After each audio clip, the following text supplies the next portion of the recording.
no corpo sem o consentimento da outra pessoa.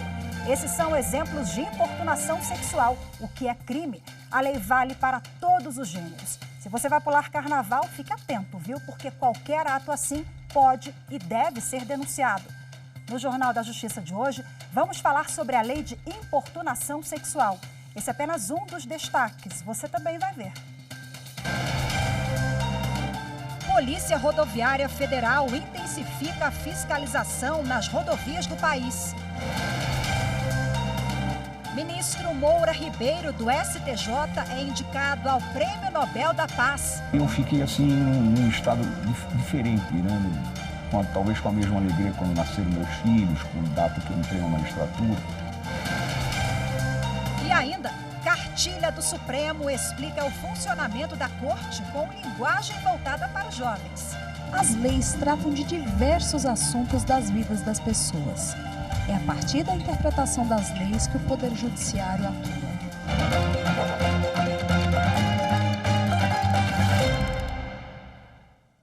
Representantes dos petroleiros e da Petrobras estão reunidos desde o início da manhã em audiência de mediação proposta pelo ministro Ives Gandra, do Tribunal Superior do Trabalho.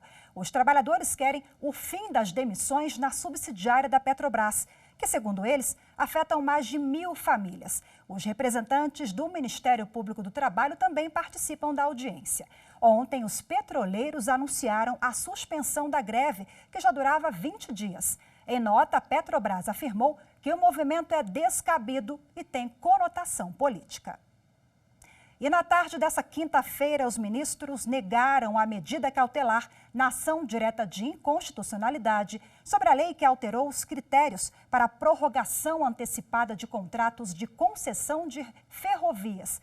Vamos acompanhar a decisão do plenário do Supremo Tribunal Federal. Os ministros do Supremo analisaram a validade da lei que antecipa as prorrogações de contratos de concessão de uso das ferrovias, a chamada Lei da Relicitação. A Procuradoria-Geral da República questionou no STF dispositivos que tornariam a norma mais branda, beneficiando empreiteiras. No entanto, o Procurador-Geral da República, Augusto Aras, salientou terem ocorrido fatos novos que diminuíram os riscos iniciais do projeto. Se no final, ainda assim, houver nesses empreendimentos alguma ilicitude, caberá ao Ministério Público adotar as providências legais cabíveis. O representante da indústria ferroviária apontou razões econômicas para pedir a rejeição da ação. O que a lei faz é diferir no tempo essa antecipação e criar regras, requisitos, condições e contrapartidas para que isso ocorra. Já o presidente da Frente Nacional pela Volta das Ferrovias foi em sentido contrário. Mas a prorrogação tem que ter mérito para isso. Tem que ter eficiência. O advogado-geral da União, André Luiz Mendonça, pediu a constitucionalidade da matéria. Se nós não tivéssemos essa modelagem, nós levaríamos de 10 a 15 anos para fazer o que será feito com segurança nos próximos 5 anos. A relatora, a ministra Carmen Lúcia, destacou que todos os fatos já estão no processo. A licitação não pode ser afastada, senão nas situações excepcionais, autorizativas de sua dispensa ou inexigibilidade, e nos casos em que a Constituição faz referência à prorrogação de contratos, o que se prorroga é um objeto que não pode ser alterado. E no julgamento dessa quinta, a medida cautelar foi negada, mas o assunto ainda deve voltar ao plenário para julgamento do mérito. A Procuradoria-Geral da República solicitou ao Supremo Tribunal Federal o desmembramento do inquérito que investiga o senador Renan Calheiros, do MDB de Alagoas, os ex-senadores Romero Jucá, Gin Argelo e Delcídio do Amaral, além dos ex-ministros Guido Mantega e Fernando Pimentel. No parecer, a subprocuradora-geral da República, Lindora Araújo, defendeu a prorrogação por mais 60 dias do procedimento que investiga Renan Calheiros por corrupção e lavagem de dinheiro. Ela também solicitou o envio dos autos relacionados aos outros investigados à primeira instância, devido à perda do foro por prerrogativa de função. O inquérito apura propinas pagas pela Odebrecht aos políticos no valor de R$8,5 milhões de reais, em troca de apoio a propostas legislativas de interesse da empresa no Senado Federal. no episódio que ficou conhecido como Guerra dos Portos. E você vai ver após o intervalo, assédio no carnaval pode ser considerado importunação sexual e é crime. Eu volto em instantes, não saia daí. Olha, a justiça para mim é quando se dá oportunidade para que todas as pessoas de classes sociais, raça, sexo, sejam tratadas da mesma forma.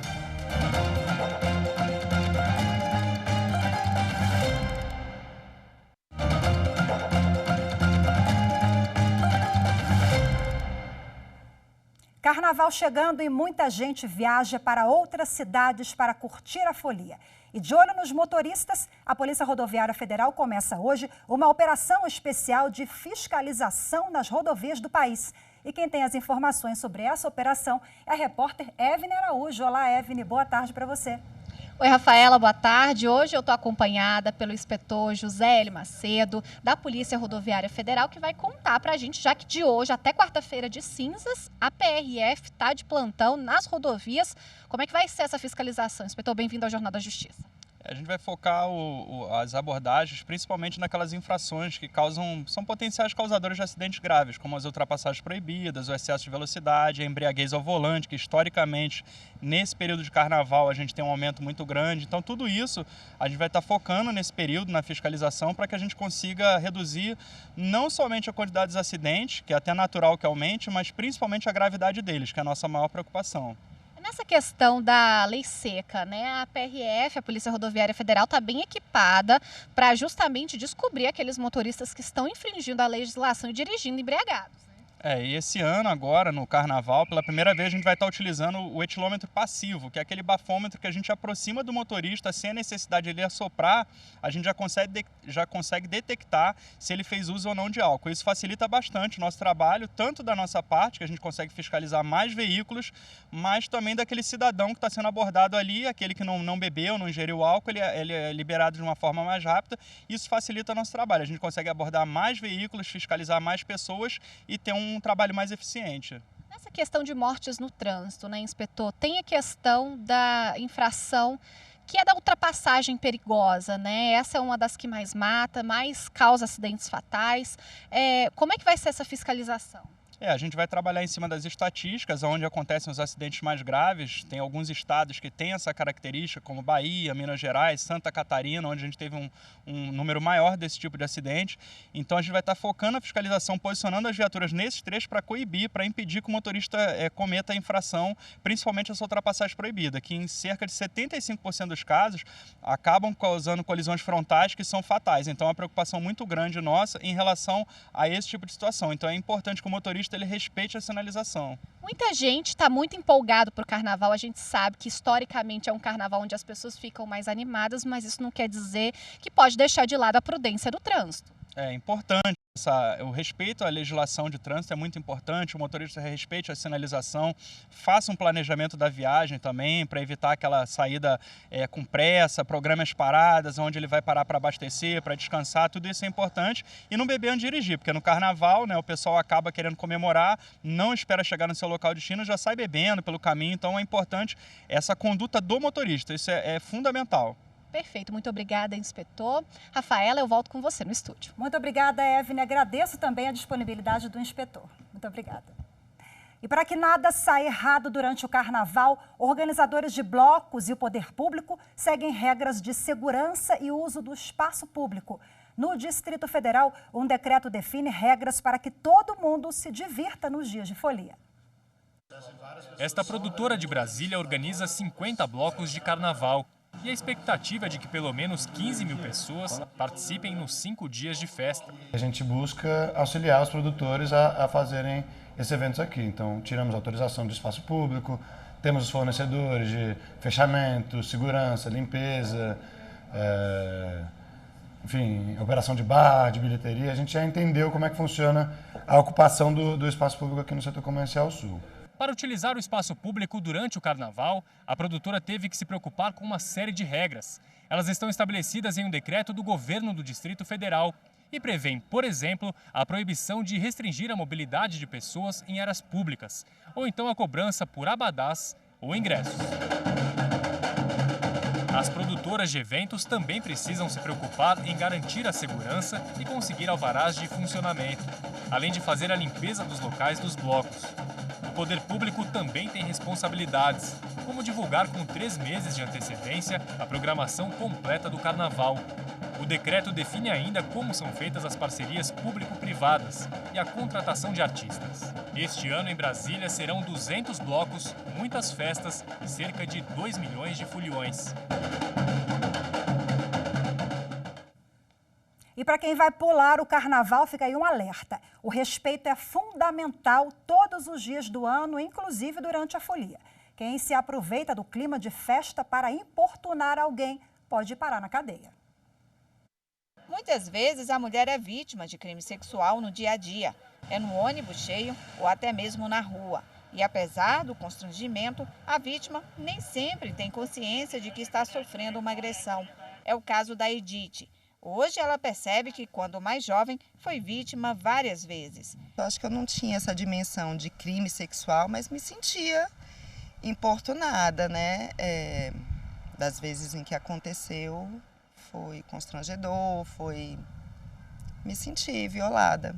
Atos como esse são frequentes na rua e principalmente em festas como o carnaval. Mas não é não, e forçar qualquer contato é crime. O Código Penal classifica vários tipos de agressão sexual e estabelece punição para cada um.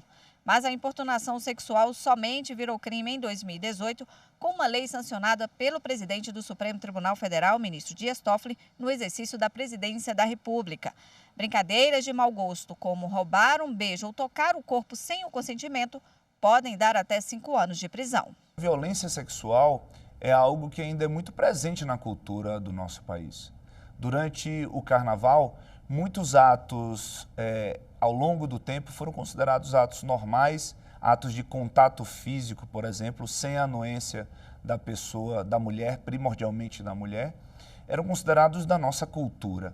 Hoje, não apenas pelo ordenamento jurídico, mas principalmente por um trabalho pedagógico de educação, nós sabemos que qualquer contato físico destinado à obtenção de prazer sexual ou de conotação sexual sem anuência, sem a concordância da mulher, poderá sim ser caracterizado tanto como importunação sexual, a depender da situação, como até mesmo para um dos crimes mais graves do nosso ordenamento jurídico, que é o estupro.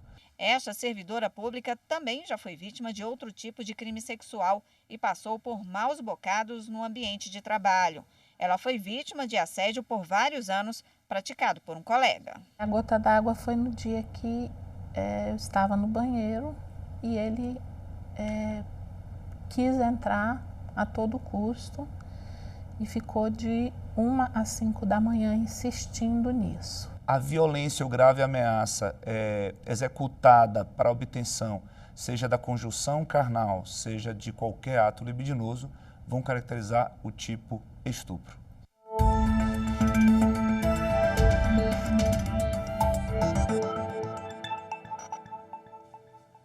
E para falar mais sobre o assunto, eu recebo agora aqui no estúdio a advogada Nildete Santana de Oliveira, que é a presidente da Comissão da Mulher Advogada aqui da OAB-DF. Seja bem-vinda, muito obrigada pela presença. Boa tarde. Boa tarde, muito obrigada pelo convite. É um prazer enorme estar aqui e poder esclarecer algumas questões sobre importunação sexual. Prazer é todo nosso. É importante esse esclarecimento porque algumas práticas que eram aceitas, né, e muitas vezes não denunciadas, hoje são crime, até por uma questão cultural. Nós víamos isso com uma certa naturalidade ou por falta de informação. Hoje pode ir para a cadeia, né? Exatamente. Hoje a importunação sexual é crime desde 2018, né, a partir da Lei 13.718, de setembro de 2018. Então, importunar alguém com o objetivo de satisfazer sua própria lasciva sem o consentimento da outra pessoa é crime. Que práticas são essas, por exemplo? É roubar um beijo à força, é encoxar, por exemplo, é praticar masturbação na frente de outra pessoa, sem o consentimento da outra. Isso acontece, infelizmente, né? Acontece muito por aí. Infelizmente acontece e acontece muito também no período de carnaval. Então é necessário que as pessoas passem a ter ciência de que isso é um crime e que quem for a vítima denuncie, porque é crime e a pessoa pode ser punida. Agora, qual a diferença de importunação sexual com o assédio sexual, por exemplo? Então, são palavras muito comuns no dia a dia das pessoas. Só que o assédio, legalmente, ele só acontece quando há uma questão hierárquica de trabalho. Então, é na relação de trabalho. A importunação ela está ligada a esses eventos públicos, né? A espaços onde muitas vezes o homem ou a mulher também, porque independentemente de gênero, né? Isso. Se aproveita ali daquela situação de multidão, é essa característica. Independe do gênero, né? A vítima pode ser tanto homem como mulher. E a importunação sexual, ela é no sentido de que ela quebra a liberdade sexual da outra pessoa, porque a outra pessoa não quer praticar aquilo. Então, depois do não, tudo pode ser importunação sexual. Por isso que é importante entender que não é não. Porque depois que a mulher diz o não, tudo que vier depois disso pode ser importunação sexual, se não for algo mais grave. A gente sempre repete, mas é bom, né? Ressaltar, não é não, para que as pessoas se conscientizem ainda mais, né? E falando em consciência, para fazer um alerta sobre a importunação sexual no Carnaval, a Rádio Justiça lançou uma campanha. Durante todo o mês de fevereiro, foram divulgados spots com o apoio de autoridades do Judiciário, do Executivo e celebridades do mundo da moda e da música. Foram divulgadas ainda reportagens especiais com informações sobre como brincar o Carnaval de forma respeitosa e como denunciar qualquer tipo de importunação. A campanha também foi divulgada no Twitter. Vamos acompanhar. Neste Carnaval, respeite. Não é não. Assédio sexual não é Carnaval.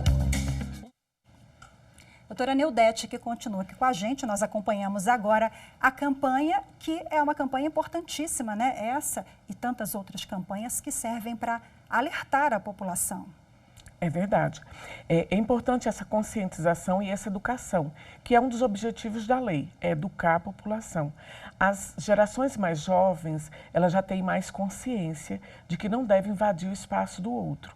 Mas por uma questão cultural, ainda as gerações anteriores, às vezes extrapolam um pouco, não respeitam a vontade da mulher. Então a principal questão é que a pessoa respeite a vontade do outro. Quando a pessoa diz não quero, não faça, acabou aquela brincadeira, chegou no limite. Então o Carnaval é um momento de se divertir. Procure outra pessoa que possa aceitar a sua brincadeira, que possa aceitar a sua investida, né? É comum. Às vezes não dá certo com um, dá certo com o outro. Se os dois permitem, tá tudo certo. Vamos curtir o Carnaval e muita diversão. Mas quando existe o não é o limite. Essa campanha é muito interessante porque ela convoca também artistas, né, ligados à música, à arte. É sempre importante dar visibilidade, falar sobre o tema, né? Agora, quem está acompanhando, como denunciar? As mulheres ou homens também. Quem passar por uma situação ali de constrangimento, a conduta é crime, procura quem? Isso, deve procurar a polícia. Comumente, sempre tem um carro de polícia ou um posto de polícia próximo desses locais de Carnaval.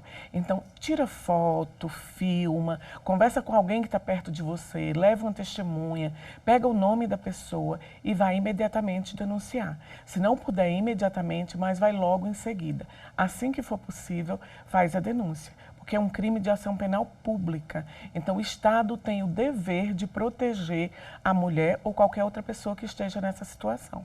Olha aí, fico alerta, né? Muito obrigada mais uma vez pela entrevista. Boa tarde. Boa tarde. Eu que agradeço o convite.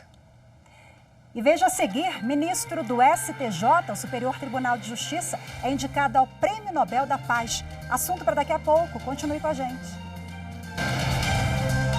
É poder receber aquilo que é meu por direito, receber tudo aquilo que eu necessito e ver o que é errado sendo punido.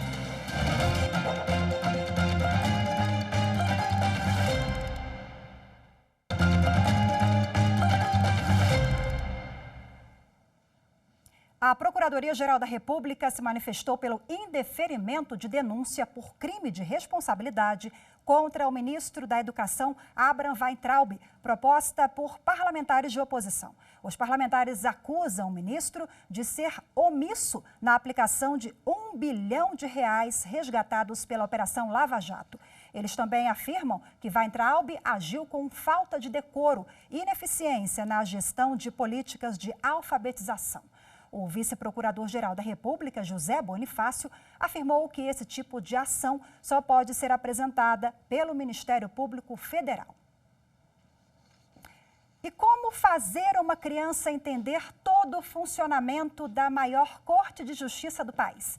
Para ajudar nessa missão de cidadania, o Supremo Tribunal Federal disponibiliza material com uma linguagem voltada para os jovens e usando meios que despertam o interesse deles. Entender o funcionamento e o que faz o Supremo Tribunal Federal, às vezes é difícil até para um adulto, que dirá para uma criança ou adolescente. Para facilitar e aproximar esse público da maior corte do país, em 2018, uma equipe de servidores do STF disponibilizou meios que podem facilitar a compreensão e despertar o interesse dos jovens, uma cartilha e um vídeo interativo. Os dois podem ser acessados no site do STF. As leis tratam de diversos assuntos das vidas das pessoas. É a partir da interpretação das leis que o Poder Judiciário atua. A cartilha do Poder Judiciário traz de forma ilustrada por um servidor do STF a composição atualizada da Corte e traduz vários termos jurídicos. A revista também está disponível na biblioteca do Tribunal. A servidora responsável pelo projeto diz que para fazer o material ficar do jeitinho do público infanto-juvenil, precisou da ajuda de crianças. Os colegas levavam para casa e pediam para os seus filhos para lerem, se entenderem, para dar um feedback se eles tinham entendido. E foi maravilhoso, porque até sugestões de palavras surgiram dessas crianças. E ao final da cartilha, um passatempo para testar se realmente aprendeu sobre o judiciário. Outra iniciativa criada em 2018 foi a parceria do STF com a editora Maurício de Souza para fazer o gibi A Turma da Mônica e o Supremo Tribunal Federal. Centenas de exemplares da revista em quadrinho foram distribuídos às escolas públicas do país. A parceria com a equipe de Maurício de Souza foi escolhida porque a editora já tinha publicações educativas sobre outros temas. Com a ajuda da Turma da Mônica, que faz parte da vida de muita gente, é mais fácil fazer os jovens entenderem o Poder Judiciário. O roteirista foi muito feliz. A gente ficou, acho que todos ficaram encantados quando eles mandaram o script pra gente e a gente teve certeza, é esse. Os personagens da revista em quadrinhos falam sobre direitos e cidadania. Assim como a cartilha e o vídeo interativo, o gibi também está disponível no site do STF. O cartunista Maurício de Souza criou o personagem Luca, um cadeirante que luta para fazer valer seus direitos protegidos pela Constituição Federal, como lazer e inclusão. A história em quadrinhos nos permite falar de uma maneira direta, fácil de ser entendida, para criança, para qualquer leitor, coisas até mais complexas, como legislação, como leis, como direitos e tudo mais. Estamos aqui com essa revistinha, do Supremo Tribunal Federal, com a Turma da Mônica, que é um exemplo do que nós podemos passar para a criança, para a família, sobre os direitos do cidadão. E o ministro do Superior Tribunal de Justiça, Moura Ribeiro, é indicado ao Nobel da Paz. A aplicação do capitalismo humanista inspira a indicação do ministro ao prêmio que é destinado àqueles que defendem e propagam a paz em nível mundial. Qual será a sensação de ser indicado ao Prêmio Nobel da Paz? Eu fiquei assim num estado diferente, né? Talvez com a mesma alegria quando nasceram meus filhos, com a data que eu entrei na magistratura. É uma sensação muito diferente na vida. A indicação do ministro Moura Ribeiro consagra a busca constante pela preservação da dignidade humana em sua atuação como magistrado. Tem relação direta com um julgamento ocorrido em 2010, quando era desembargador do Tribunal de Justiça de São Paulo. De um lado, uma família prestes a perder o imóvel onde morava porque usou todo o dinheiro que tinha para pagar o tratamento do filho com câncer. Do outro lado, o banco, que ficou sem receber as parcelas do financiamento. O então desembargador do Tribunal de Justiça de São Paulo, Moura Ribeiro, era o relator. Seu voto, seguido por unanimidade pelos outros magistrados, foi um divisor de águas na maneira como o direito brasileiro vinha abordando a questão. O casal perdeu o filho e vai perder a casa. É muito dolorido, né? E, diante da regra constitucional, não se poderia dizer que eles estavam em mora, estavam atrasados, mas não em mora, porque culpa não tinham. Foi o início do chamado capitalismo humanista. O nome criado pelo professor de direito Ricardo Sayegh define o capitalismo pautado pelos direitos humanos. Dr. Ricardo desenvolveu a teoria e escreveu um livro sobre o assunto após ser diagnosticado com leucemia, o mesmo tipo de câncer do caso julgado pelo então desembargador Moura Ribeiro. Eu estava, inclusive, com um decreto por parte de alguns médicos de 90 dias. Cheguei a ouvir isso. Ele estava hospitalizado com leucemia e chegou a ele, né, esse meu voto, às mãos dele. E diz que nesse dia, então, ele resolveu sair desse estado de hospitalizado e começou a trabalhar em cima desse voto e criou esse nome maravilhoso do capitalismo humanista. A grave doença de um filho acometido por leucemia e que, em virtude dela, faleceu, é fato que desconcerta a vida financeira de qualquer família e serve para caracterizar o caso fortuito, permitindo o afastamento da mora dos devedores no período da moléstia. Credenciado pelo Instituto Nobel, o professor Ricardo Sayegh pode fazer até 5 indicações ao longo da vida. O nome do ministro Moura Ribeiro foi definido em consenso por pesquisadores com quem o professor desenvolve a doutrina do capitalismo humanista. A premiação está marcada para o dia 10 de dezembro, em Oslo, na Noruega. Ele é um concretizador silencioso, discreto, da dignidade da pessoa humana, permanentemente. O nome do ministro Moura Ribeiro já foi aprovado pela organização do Prêmio Nobel para concorrer na 101ª edição da máxima honraria destinada àqueles que defendem e propagam a paz em nível mundial. A premiação é feita em Oslo, na Noruega. O ministro pode entrar para o seleto grupo que inclui Nelson Mandela, premiado por enfrentar o apartheid na África do Sul, e Madre Teresa de Calcutá, reconhecida pela luta contra a pobreza na Índia. Só essa indicação, para mim, já é um prêmio que guardo no coração, né?